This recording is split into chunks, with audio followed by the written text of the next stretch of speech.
maganda yung areglo ni Mayor Magalong dyan. Yan dapat ang gawin. Pero bakit nila ginagawang panira yan sa kanya? Because trinatrabaho siya. Tignan nyo.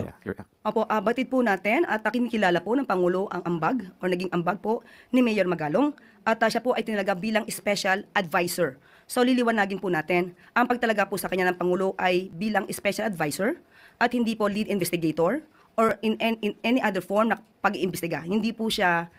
Nakita niyo kung paano siya mag-stumble doon? Not in any form ng pag-iimbestiga. Tapos sasabihin niya yung hint, mga kabatas natin, how Mayor Magalong did it. Investigator or in any other form na pag-iimbestiga. Hindi po siya naitalaga sa pag-iimbestiga at hindi po at wala po siyang power over the PNP and CIDG dahil ito po ay under... Wala siyang power over the PNP and the CIDG. Ulitin natin.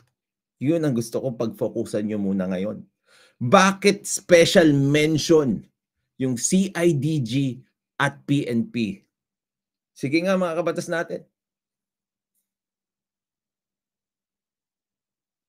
Do you know why the PNP and CIDG were specially mentioned?